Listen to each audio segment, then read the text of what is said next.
फिर बोलिए ना, जब ग्राम सभा मतलब क्या होता है? पैसा मत बतलाओ, पंचायत वाली मत बतलाओ, ये अलग अलग ग्राम सभा नहीं।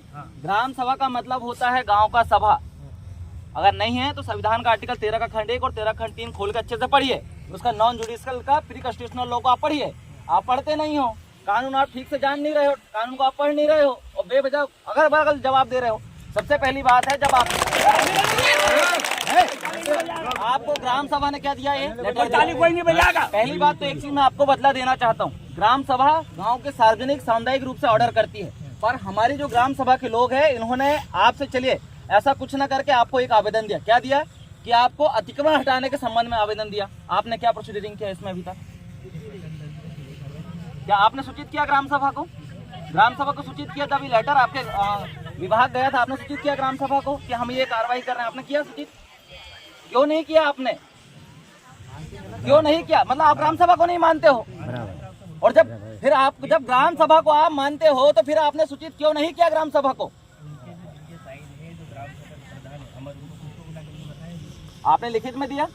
ऐसे बोलने का तो कोई भी कुछ भी बोल देगा। मैं भी बोल दूंगा प्रधानमंत्री, मान लोगे क्या? आपको लिख के देना था ना आपको। ये नहीं, आपका काम क्या है? जब ग्राम सभा आपको लिख के दी, हम भी बोल देते कि जाओ हुजूर जाके उसको हटा दो अतिक्रमण, आप मान लेते क्या? हमने आपको लिखित विधिवत दिया। आपका क्या काम था कि आप प्रोसीडिंग कर रहे हो तो आपको क्या करना था? कि हमको लिखित में देना थी कि हाँ हुजूर फलाना फलाना गांव में जो ग्राम सभा थी उसका प्रतिवेदन हमको मिला, उसके आधार पे हम लोग कार्रवाई कर रहे हैं। आपको सूचित करना, पर आपने किया क्या? नहीं किया। मतलब आप ग्राम सभा के प्रोटोकॉल का उल्लंघन कर रहे हो। ग्राम सभा का जो non legislative sources of law का जो एरिया का जो कानून है, जिसे गैर विधायी स्रोत कहते हैं, कानून पढ़े हो? स्थायी विधायी स्रोत को आप मान रहे हो, प्रत्योजित विधायी स्रोत को आप मान रहे हो, अस्थायी विधायी स्रोत के आदेश निर्देशों को आप मान रहे हो, तो गैर विधायी स्रोत के आदेश निर्देशों कौन मानेगा? कौन मानेगा जी? बोलिए ना, कौन मानेगा?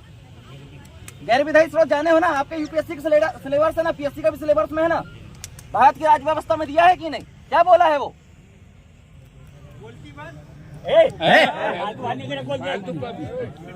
इसी का यही बोला है ना कि भाई एक गैर विधायी स्रोत भी एक कानून है। आप 3 कानून को मान रहे हैं। जो अनुच्छेद 13 लॉ की परिभाषा के तहत आपको ये बतला रहा है कि 4 प्रकार के कानून है। 4 प्रकार के कानून में आप 3 प्रकार के कानून को तवज्जो दे रहे हैं। और जो गैर विधायी स्रोत का जो कानून है, जो non legislative sources of law का जो कानून है, आप उसको नहीं मानते हो। मतलब आप ग्राम सभा के प्रोटोकॉल का उल्लंघन करते हो, ग्राम सभा के आदेश निर्देश का उल्लंघन करते हो। और सुप्रीम कोर्ट खुद बोला 18 अप्रैल 2013 वेदांता के जजमेंट में कि ना लोकसभा ना विधानसभा सबसे बड़ा ग्राम सभा। मतलब आप सुप्रीम कोर्ट के आदेश निर्देशों का भी अवहेलना कर रहे हो। मतलब आर्टिकल 141 का हनन कर रहे हो। तो आपके ऊपर तो देशद्रोह का मुकदमा दायर होना चाहिए कि नहीं? बोलिए जी, होना चाहिए कि नहीं? आपके पास जवाब नहीं है। फिर उसके बाद दूसरी बात, पुलिस वाले साहब आप सुनिए, जब आपके पास गांव का ग्राम सभा आपके पास बोलता है कि आप एफआईआर कीजिए, उन्हें आतंकवादी बोला, नक्सली बोला या बोला भी नहीं, ये बात का मैटर है। आपका काम क्या था? पहले एफआईआर करना था। आप एफआईआर करें? ये प्रावधान है।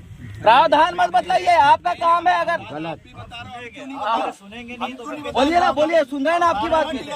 तो ग्राम सभा देखिए, सुना हमने, आपने अभी तक जो बोला सुना, हाँ जाना कि आप सही चीज बोल रहे हो, हाँ। तो हमारी भी सुनिए ना। बोलिए ना, तो बोल तो रहे हैं। बोलो। कोई भी किसी भी कानून के अंदर अभी आपको नया नागरिक सुरक्षा संहिता लागू हो चुका है। हाँ। 1 तारीख से, ठीक है ना? हाँ। किसी भी प्रावधान के अंतर्गत हाँ। बीएनएसएस कानून के अंतर्गत पुलिस को किसी भी चीज को फैक्ट्स में पहले जांच करके उसको विधिवत न्यायालय के समक्ष प्रस्तुत किया जाता है। ऐसा ही नहीं कि कोई भी कुछ बोल रहा है तो उसकी प्रथम सूचना रिपोर्ट दर्ज की जाएगी। उसमें वैधानिक हमारे यहाँ से एफएसएल रिपोर्ट के लिए ड्राफ्ट यहाँ से गया हुआ है। जब दोनों में तथ्यों में अंतर है, वो कह रहा है ये बोला और वो कह रहा है मैंने नहीं बोला, तो तब फिर वो जांच में आएगी, तो डायरेक्ट नहीं होती है। कितने जुलाई का? ये 11 वो जुलाई की पहले का मामला, जुलाई की बाद का मामला, हाँ? पहले इसका 14 जून का मामला है। तो 14 जून के पहले तो आईपीसी था, आईपीसी 1860 था। में भी यही प्रावधान है। कई सुप्रीम कोर्ट की गाइडलाइंस कानून के झूठ बोल रहा है, मुताबिक झूठ बोल रहा है। कई जो प्रावधान है वही आईपीसी गुमराह के कर रहा है। अंतर्गत जो बीएनएसएस में लागू है, हाँ। परंतु जो सुप्रीम कोर्ट की गाइडलाइंस है उसी को हम फॉलो कर रहे हैं। सुप्रीम कोर्ट की गाइडलाइन के अनुसार, क्योंकि अभी टेक्निकल अपराध ज़्यादा बढ़ रहा है, अभी व्हाट्सएप, इंस्टा, इसके अपराध, एआई ऐप्स आ चुके हैं, सोशल मीडिया के अपराध आ चुके हैं। इन अपराधों में जब तक हम इलेक्ट्रॉनिक एविडेंस के साथ में इसको प्रस्तुत नहीं करेंगे न्यायालय, क्योंकि इसमें कोई बोलने वाला नहीं कि लड़ाई हुई है हमने देखा है, जो चीज़ें हैं वो फैक्ट टेक्निकल एविडेंस है, जब तक हम उसके साक्ष्य को नहीं वहाँ पर लगाएंगे, न्यायालय उसको संग्रहित नहीं कर पाएगी, उसे कैसे सुन पाएगी। तो अभी तक आपने साक्ष्य बटोरा नहीं है। हमने साक्ष्य के लिए जो हमारी जो कार्रवाई, हमारा जो ड्राफ्ट है, हाँ। वो आप देखिए, इसमें 2 कार्रवाई है। एक तो सर्वप्रथम स्टेटमेंट जो इसमें जो फरियादी उनके कथन वो उनके, दूसरी कार्रवाई क्योंकि न्यायालय में प्रस्तुत करने के लिए एक आधार तो चाहिए टेक्निकल एविडेंस का। हम कोई भी सीडी या वीडियो प्रस्तुत कर रहे हैं वो सही है या नहीं। न्यायालय में इतने प्रकरण, न्यायालय में हर चीज़ के टाइम पीरियड डिक्लेयर हो चुका है, इतने टाइम पीरियड में ये केसेस खत्म होने चाहिए। उसके लिए हमें सबको एक गाइडलाइन मिल चुकी है कि हमें इस टाइम पीरियड में, जब तक हम उसको प्रस्तुत ऐसे कर ही नहीं पाएंगे बिना उसके आधार पर न्यायालय कैसे ले। मैं ये कह रहा हूँ हाँ जी, प्राथमिकी दर्ज करेंगे। प्राथमिकी नहीं, प्राथमिकी का जब तक हम न्यायालय में कैसे होगा, आप उसके संबंध में आप ऑप्शन है ना अच्छा ठीक दोनों है, में। अगर जैसे फोरेंसिक मैं का कह रहा आपका हूँ कितना समय लग रहा है? देखिए, फोरेंसिक के बाद में मैं रहूँ या नहीं रहूँ ये भी कोई मायने नहीं रखता है। एक मिनट मेरी बात सुनिए पहले। अगर उसमें फोरेंसिक में आती है चीजें तो फिर तो अपराध पंजीबद्ध करना ना, जो भी थाना प्रभारी, जो भी अधिकारी हो, कोई भी वो कर क्या रहा सेक्शन है, लगाओगे? वो तो करे। क्या सेक्शन लगाओगे इसके बाद? जो उसमें सेक्शन आएंगे, उसमें क्या जो भी सेक्शन आएंगे उसमें इस संबंध में। हमारा आपसे ये निवेदन है हाँ कि आपका जो फोरेंसिक का जो समय लग रहा जी, है ना, तो जल्दी से जल्दी मंगवाए।